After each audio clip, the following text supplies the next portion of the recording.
Cetis Universidad presenta Tu Espacio, el podcast desde la cabina de Cetis Tijuana. Donde podrás conocer las noticias más importantes, Los eventos y los temas que tienes que saber. Hola a todos los que nos escuchan. Bienvenidos a Tu Espacio, el podcast de estudiantes para estudiantes de Cetis Universidad Campus Tijuana. Un placer tenerlos de vuelta para una nueva temporada llena de contenido para ustedes. Mi nombre es Jonathan y sean muy bienvenidos a este nuevo episodio. ¿Qué tal, Jonathan? ¿Cómo estamos todos? Pues ahora estamos otra vez divididos en el estudio, entre casa y casa. Bueno, la nueva normalidad solo así nos lo permite, pero no por eso dejamos de traerle periódicamente este podcast.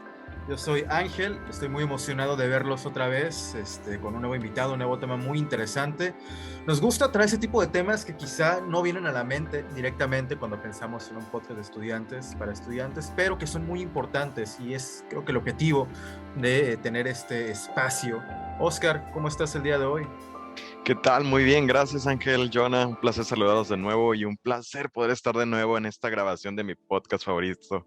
La verdad, encantadísimo con este tema que viene el día de hoy. ¿Y tú, Jaime, cómo te sientes? Pues muy bien, al igual que tú, Oscar, aquí de nuevo podcast con Ángel, con Oscar, con un nuevo integrante que es Jonah y también con nuestro invitado. Pasemos a el invitado del día de hoy, que tenemos a Javier Samaniego, psicólogo educativo del Centro de Desarrollo Estudiantil, CEDE, en Campus Tijuana. El CEDE presta servicios educativos a alumnos de nivel profesional, brindando apoyo en el área académica, vocacional y psicológica. Pues muchísimas gracias por la invitación, me da mucho gusto estar el día de hoy y sobre todo ver esta iniciativa tan importante de los estudiantes que están preocupados por seguir creciendo académica y personalmente. Entonces, un honor que me hayan invitado el día de hoy y pues gracias, comencemos. El tema de hoy es inclusión a otros tipos de aprendizaje, trastornos.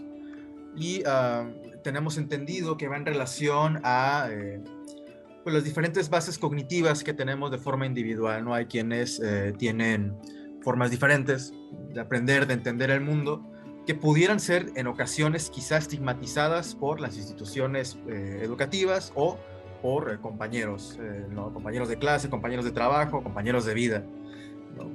Ha habido esfuerzos, por lo que nos comentas, por incluir a estas personas en las escuelas, en los trabajos, ¿no? en la convivencia, ¿no? Quisiéramos saber, antes que nada, a qué se refiere este tema con más precisión y después pasar a un espacio de preguntas y respuestas para dialogar un poco sobre, primero, de qué trata ese tema y después ahondar en la importancia que seguramente lo tiene en el contexto en el que estamos, ¿no? En una universidad como la Cetis Universidad. ¿Te parece si nos hablas un poco sobre ese tema? Perfecto. Claro, Ángel, con mucho gusto. Cuando hablamos de la inclusión, hablamos de un concepto que se aborda desde diferentes disciplinas, ¿sí? Como ustedes saben, yo soy psicólogo educativo, entonces la disciplina en la que yo lo abordo es a través de la psicología educativa. Sin embargo, la inclusión debe de permear en todas las instancias, en todos los sistemas de nuestra sociedad, ¿sí?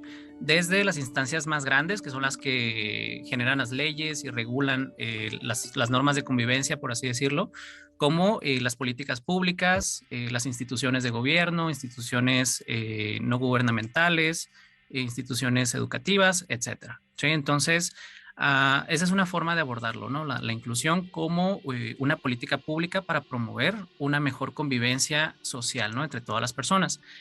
Por otro lado, la inclusión puede estudiarse desde las características sociales de lo que sucede con los grupos, ¿sí? Con los diferentes grupos que existen, desde grupos culturales, grupos étnicos, grupos de sexo, de diferentes grupos, ¿no?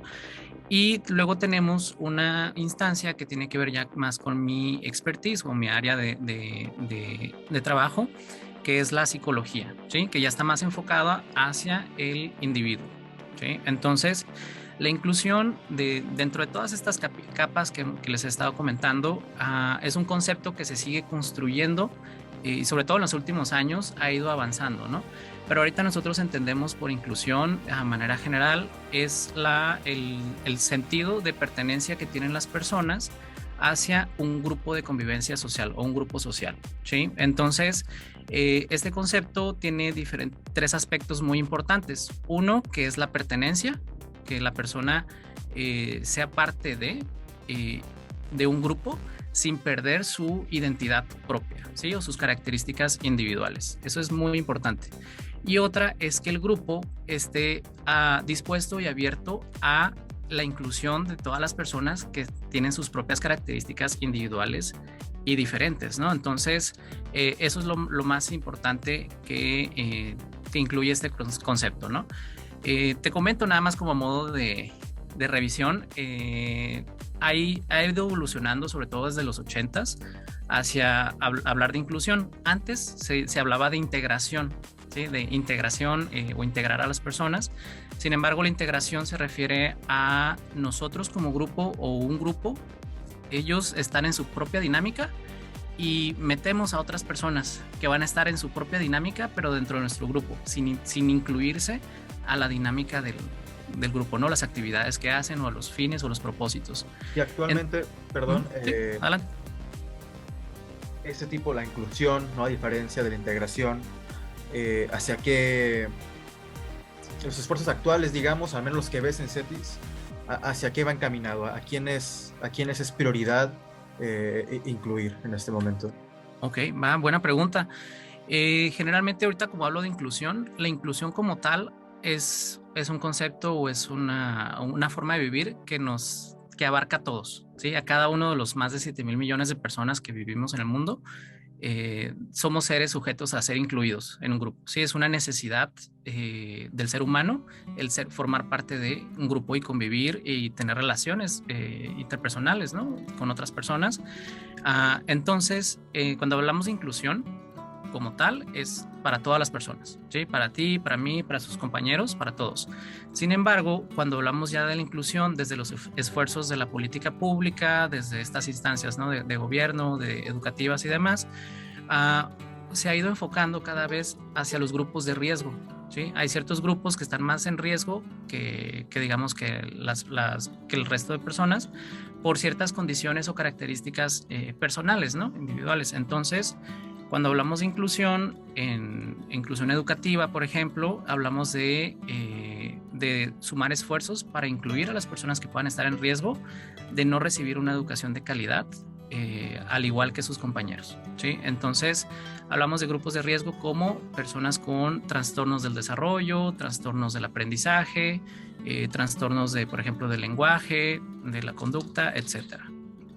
Antes de pasar con las preguntas de mis compañeros, vamos a plantearnos, digamos, para entender la importancia, de tratar ese tema, ¿qué pasaría si no se le diera importancia alguna a ese tema de la inclusión, a estos grupos vulnerables que nos comentas? ¿Qué pasaría? Ok, pasaría que los grupos no seguirían creciendo, ¿sí? La sociedad como tal está fundamentada en grupos sociales, ¿sí? La unidad, digamos, social más pequeña es la familia. Sí, la familia es como este primer grupo al que pertenecemos, cada uno de nosotros, y si no hay inclusión, se empieza a desintegrar la familia.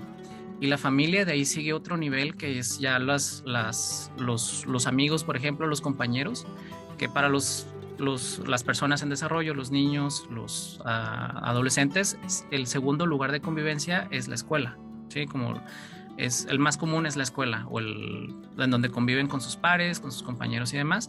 Entonces, si la familia se empieza a fragmentar, es probable que las escuelas o este otro contexto educativo se empiece a fragmentar. Y de ahí vienen sistemas más amplios, como ya tiene que ver con la colonia, tu ciudad, todas las instancias. Entonces, si no le diéramos la importancia que debe tener a la inclusión, sería muy difícil mantener, digamos, ese engrudo social, ¿no? Por así decirlo, en el que todas las personas podamos convivir de una manera sana. Entonces, la inclusión, tanto orientada para todas las personas como para las personas que están, en riesgo de no ser incluidas, es fundamental para mantener a una sociedad funcional. Bien, pues ahí la importancia, ¿no? de la cuestión. Definitivamente es un tema que se debe tratar. Y bueno, de aquí creo que podemos partir con diferentes preguntas interesantes entre mis compañeros. No sé quién quiera iniciar con su pregunta. A mí me encantaría, la verdad, quedé fascinado, Javier, especialmente con esta sección que mencionas de que desde los 80 empieza a cambiar de integración, empieza a hacer este nuevo concepto de inclusión y pues a fin de encontrar esto en nuestro lugar, en nuestro ambiente escolar, como estudiantes trabajando en equipo con algún alumno con cierto trastorno de aprendizaje, ¿qué podemos hacer o cómo puede repercutir este trato al momento de estar en estos equipos de trabajo? Oscar, pues muchas gracias por tu pregunta. Creo que está muy interesante, ¿no? Y creo que muy aterrizada al día a día, ¿no? Cómo promover y cómo ejercitar, ¿no? la inclusión. Fíjate que, como comentaba hace rato, hay diferentes niveles de acción, ¿no? Obviamente el más inmediato aquí en nuestro contexto, políticas académicas, ¿no? de la institución, y cada año, te digo, porque yo soy parte de un departamento que trabaja en esta área, cada año se ha ido trabajando por promover e impulsar la inclusión tanto a estudiantes en riesgo de no ser incluidos como pues para la población estudiantil en general, ¿no? Entonces, eso sí, nada más de entrada es como la institución ha estado trabajando, ha estado promoviendo diferentes protocolos, lineamientos, desde el Código de Honor, el Reglamento de Estudiantes, entre otras instancias que promueven, ¿no? la inclusión. Entonces, es por esa parte, ahora sí que los actores educativos estamos haciendo nuestra parte, ¿no? Pero al final de cuentas, el acto educativo se da en el salón de clases, ¿sí? Cuando ustedes van a clases, cuando están ya sea de manera presencial o a lo mejor si es a distancia todavía, pues al final de cuentas ahí es donde sucede la magia, ¿no? El maestro con sus estudiantes. Entonces, ¿qué es lo que pueden hacer ustedes? Ok, de entrada lo más importante es reconocer que todas las personas, independientemente de su condición, ¿sí? Si tienen alguna situación de riesgo o no, todos somos humanos y todos tenemos los mismos derechos, ¿sí? Ese es un entendido, ¿no? Que tenemos, bueno, quiero creer que todos lo tenemos, ¿no? Es el ideal. Entonces, esta persona, así como nosotros tenemos derecho a ser parte de un grupo, ellos también. Ahora, como tú tienes derecho a tu propia información, a tu privacidad, a lo mejor hay alguna situación muy particular, ¿no? Que te esté sucediendo, alguna información sobre ti, ¿no? Que no te sentirías cómodo o a gusto si otras personas lo supieran. Entonces, ese es un derecho, ¿no? A la privacidad de tu información. Entonces, las personas que están en riesgo de ser excluidas o de no ser incluidas, también tienen derecho a la privacidad hasta cierto punto, ¿no? Entonces, lo más importante primero es que ellos se sientan en confianza para compartir con los demás una situación que esté pasando, ¿sí? Entonces, muchas veces, digo, desde la experiencia nos ha pasado de que llegan algunas estudiantes con alguna de estas situaciones y los demás compañeros no saben si tiene algún diagnóstico o alguna situación, pero a lo mejor en el día a día pueden notar ciertas diferencias, ¿no? Características que son distintas a lo que están acostumbrados. Entonces, lo más importante es abordar con la persona y en un ambiente de confianza, pues ella entre los estudiantes, con su maestro, con su mentor o incluso de mi departamento, con los psicólogos del sede, ver cómo se puede abordar la situación, entender si la persona está cómoda diciéndole a sus compañeros, fíjense que tengo esta situación, esta condición, este trastorno o este problema y por ello pues requiero este tipo de apoyo, ¿sí? Eso es lo más importante, que el estudiante de él, que sea de su propia voluntad, decirles a sus compañeros, tengo esta condición clínica o esta situación que no me permite desarrollar tal tipo de actividad o hacer ciertos tipos de cuestiones, pero que él entienda que también hay parte de su responsabilidad, ¿no? De tanto que él lo exprese como de tratar de hacerlo mejor para, ahora sí que incluirse, ¿no? En las actividades. Entonces, ustedes como compañeros, lo mejor que pueden hacer es, primero, ser comprensivos, estar sensibilizados ante esta cuestión, ¿no? De que hay diferentes tipos de aprendizaje, a que las personas, todos tenemos características muy particulares, ¿no? De nuestro contexto o nuestra vida, que pueden ser distintas y pues estar receptivos, ahora sí que para ver de qué manera te puedo apoyar y de qué manera nos podemos apoyar entre todos. ¿Sí? No sé si eso responde a tu pregunta o hay algo más como en particular, ¿no? Que digas, en este caso. No, muchísimas gracias, Javier. Ahí ya queda un poco más claro esta situación y especialmente pues usar estos canales que nos presta CETIS Universidad para poder pues resolver esta clase de situaciones a lo mejor que se presentan en el día a día. Muchísimas gracias. Así es. Pues, hola, mi pregunta es bastante parecida a la que ya preguntó mi compañero Oscar, y más o menos viene del hecho de que yo estoy investigando y para muchas personas con estos trastornos de aprendizaje, ellos sienten que a veces las otras personas los tratan un poco diferente o exageran esa ayuda. Entonces yo siento que hay como una línea delgada entre tratar de ayudar y ya llegar al punto en el que empiezas a incomodar a la otra persona. Por lo que la pregunta precisa que te quiero preguntar es, ¿cuál es esa manera correcta o cuál es ese punto de equilibrio para trabajar en un aula con personas con trastornos de aprendizaje sin que estos pues se lleguen a sentir que reciben un trato diferente o se lleguen a sentir incómodos? Ok. Jaime, muchas gracias por tu pregunta. Creo que está muy interesante y pues la podemos ligar, ¿no?, con nuestra pregunta anterior. Definitivamente el punto de partida, lo más importante es entender qué es lo que la persona quiere, ¿sí? Cómo se va a resolver su necesidad o cómo puede, digamos, suplir su necesidad, ¿sí? Al final de cuentas, porque habrá personas que digan que sí, lo mejor para ellos es recibir un apoyo de cierta manera, y habrá quienes digan no me apoyes, yo lo veo como un reto y quiero afrontarlo, ¿no? Enfrentarlo con mis propios recursos, con mis propias habilidades. Entonces ese es el punto de partida, ¿no? Ahora bien, tú, digamos, o los demás, como estos compañeros, ¿no?, que somos parte del grupo, lo que podemos hacer también es pensar, viene a mi mente una cita de un maestro, ¿no?, muy importante, que es un maestro del Instituto Tecnológico de Massachusetts, allá en Estados Unidos, y él desarrolla prótesis robóticas para personas que han perdido alguna piernas o brazos, ¿no? Entonces él dice que lo más importante o lo primero para cuando él trabaja con las personas que han tenido que tienen discapacidades motoras, ¿no?, ya algunas severas, e incluso ahora sí que todos los miembros, dice, es ver a las personas como seres completos. Siempre, todas las personas estamos completos, somos seres completos y no nos podemos romper, ¿sí? Él dice así, no estás roto, ¿sí? Simplemente el contexto aún no ha sabido adaptarse a tu necesidad.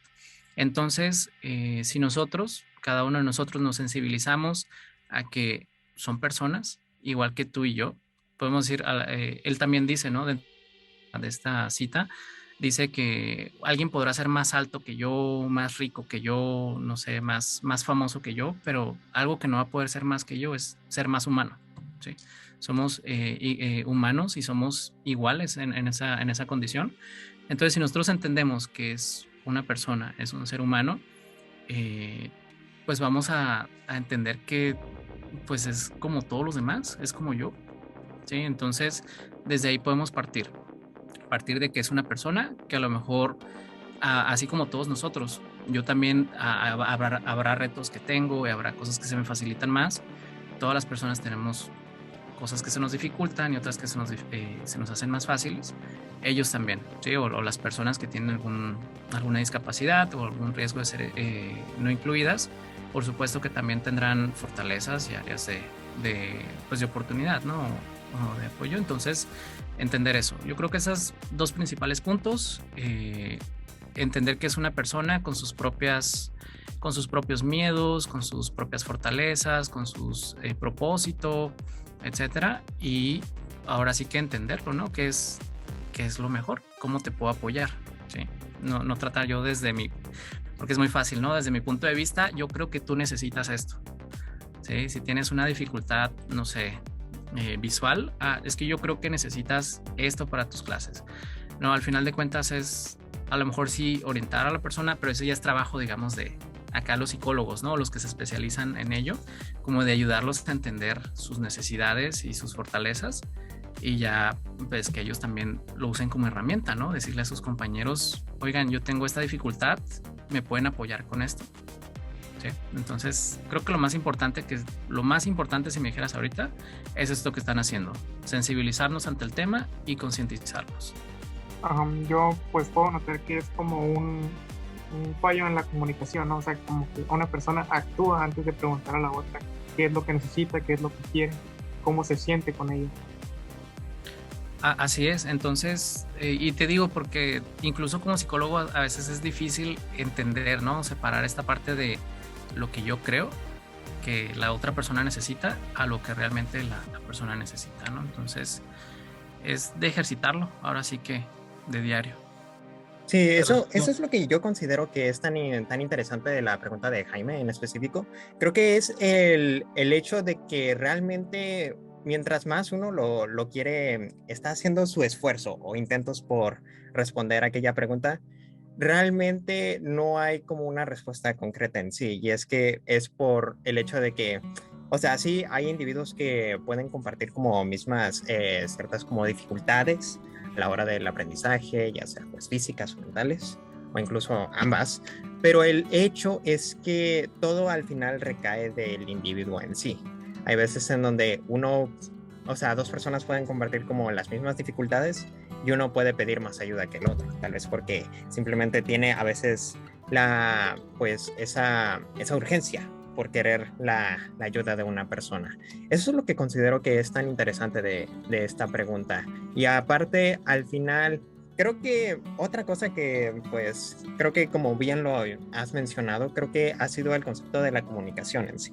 Creo que al final, para eso es que, pues, existen los lenguajes en sí, en nuestros países, en nuestras culturas, en nuestras sociedades. Porque al final, es para poder comunicar nuestras urgencias, todas nuestras desesperaciones. Luego me acuerdo de una cita que se me hizo muy buena de mi profesora de literatura ahí cuando estaba en mi primer año de preparatoria. El caso es que ella dijo una frase que se me hizo buenísima, que decía: Dios nos creó con 2 orejas y una boca para que podamos escuchar el doble de lo que hablamos. Y eso se me hace buenísimo porque al final de eso es de lo que se trata, es poder comprender con la otra persona, poder conectarse de alguna manera. Y entonces al final todo recae en el individuo. Al final si realmente, o sea, quiere la ayuda que necesita, para saber. No tú, porque hay veces en donde se nos hace muy fácil, también como lo habías dicho, de que se nos hace muy fácil el decir, tal vez él tiene esta condición, se me hace mucho más fácil ya ayudarlo directamente sin previo aviso. Pero al final de eso es lo que más considero que es importante, es como el consentimiento de querer ayudar a quien sea. También me acuerdo de unas como clases muy breves que obtuve para poder guiar a gente ciega. Y en todas y cada una de las situaciones siempre decían una cosa en común. Antes de hacer cualquier movimiento, antes de hacer cualquier acción, primero pregunta si quiere ayuda. Y eso es de lo que más considero importante, la comunicación. Sí, así es, Jonathan. Definitivamente manejas estos conceptos claves, ¿no? Como la comunicación y el consentimiento. Al final de cuentas, ahorita nosotros estamos contextualizándonos en la universidad, ¿no? Entonces estamos hablando de estudiantes que de cierta manera han avanzado a lo largo de su vida académica, ¿no? Han pasado por un preescolar, por una primaria, por una secundaria, por una preparatoria. Entonces han desarrollado habilidades, tanto académicas, personales, para desenvolverse texto, ¿no? Educativo. Ahorita la universidad, por supuesto, que va a presentar unos retos distintos, un poco a lo mejor más complejos, ¿no? Ya porque hablamos de competencias profesionales, pero habla de una persona que a pesar de la condición, te digo, tú comentabas, ¿no? Puede haber alguna deficiencia visual, auditiva o motriz o mental, como decían, o emocional, han podido avanzar hasta este punto, ¿no? Digamos, en su formación profesional. Entonces, habla de que hay habilidades, ¿no? Lo importante aquí es que entendamos cuáles son esas habilidades, porque definitivamente le sirvieron para avanzar, ¿no? En los grados previos. Entonces, definitivamente le van a seguir siendo de utilidad en este nivel, ¿no? Entonces, si nosotros entendemos las diferencias de las personas, que es otro tema que tocas, que es entender que aunque haya características similares, como decías, ¿no? A lo mejor todas las personas que tienen deficiencia visual, pues lo entendemos, ¿no? Desde la parte mecánica, fisiológica, ¿no? De cómo es, pero cada persona tiene sus características propias, ¿sí? Y habrá quienes desde pequeños aprendieron a afrontar estas, pues a navegar, digamos, por el mundo y ser más independientes y demás, y habrá quienes a lo mejor por su contexto no desarrollar esas mismas habilidades, ¿no? Entonces, sí es importante entender que la inclusión habla de la pertenencia a un grupo, entendiendo y ahora sí que celebrando las diferencias individuales, ¿no? De cada uno de nosotros como individuo. Entonces, definitivamente es muy importante la comunicación, entender qué es lo que ellos buscan, cuál es el propósito y nosotros qué podemos hacer para acompañarlos, ¿no? A final de cuentas, no necesariamente hablamos de apoyo, sino de acompañamiento, ¿sí? Formar parte de cómo te ayudo a que formes parte de este grupo. Sí, creo que eso es lo que más considero tan importante de la inclusión en sí. O sea, es el hecho de que, o sea, no estamos intentando ignorar como las limitantes, pues, físicas. O sea, por supuesto que están ahí. La cosa, creo que lo que más considero importante de la inclusión, más allá de, pues, o sea, es más allá de ayudar a la gente, sino el intentar eliminar aquellas como líneas divisorias invisibles que a veces podemos establecer unos con otros, pues, que nos dividen. El intentar erradicar esas líneas para que entonces así podamos estar más juntos. Y entonces, o sea, sí, por supuesto, puede que la otra persona con cierta discapacidad pueda tener cierta problemática, pero no por eso es que voy a dejar de compartir, pues, mis experiencias con aquella persona. Eso es como creo que eso es como la esencia, en cierta forma, de la inclusión. Exacto. La inclusión es eso. No habla necesariamente de apoyar o de ayudar, sino de acompañar y de ser parte, ¿sí? Entonces, definitivamente lo más importante, si algo de lo que hemos estado platicando quisiera que se queden, es que es hacernos parte a todos nosotros de un grupo social que tiene un propósito, ¿no? En este caso, aquí están para aprender, para crecer, ¿no? Profesionalmente, académicamente y pues también personalmente. Creo que nos quedamos con eso, intentar ser parte, ¿no? Nada nos cuesta, nada nos perjudica ser parte de esta integración, bueno, esta inclusión. Esta inclusión al final es un beneficio para todos, un beneficio para la comunidad y pues para las instituciones educativas, ¿no? Al final las oportunidades y la educación deben ser para absolutamente todos y pues nada nos cuesta eso, ser parte. Con esto yo creo que podemos cerrar esta tertulia, esta charla muy productiva. Gracias por aclararnos todos estos puntos, gracias por estar aquí. Es un tema quizá que les puede ser no ajeno porque no les guste, sino ajeno porque a lo mejor no se habla lo suficiente, ¿no? en los medios tradicionales o en nuestro día a día, y bueno, ofrecemos el espacio para que sí sea así, para poder hablarlo, para poder ser parte. Y pues bueno, muchísimas gracias por compartirnos tu experiencia, por compartirnos qué es lo que haces y aclarar conceptos, aclarar detalles para que para nuestros escuchas sea mucho más claro y pues puedan proceder mejor, puedan entender este tipo de procesos mejor, que al final si en algo podemos ayudar desde este podcast, pues nos damos por bien servidos. Muchísimas gracias por estar aquí. Y al público, recuerden que pueden escuchar este y otros capítulos en Spotify, TuneIn, Apple Podcast, Google Podcast o incluso pueden vernos a través de YouTube. En todos estos espacios nos encuentran como Tu Espacio Podcast de CETIS Tijuana. Y también no olviden seguirnos en nuestras redes sociales, Facebook e Instagram como CETIS Tijuana, donde también pueden comentarnos qué temas quisiéramos que abordemos en este Tu Podcast. Gracias por escucharnos. Nos esperamos en el siguiente episodio de Tu Espacio. CETIS Universidad presentó Tu Espacio, el podcast desde la cabina de CETIS Tijuana, donde podrás conocer las noticias más importantes, los eventos y los temas que tienes que saber.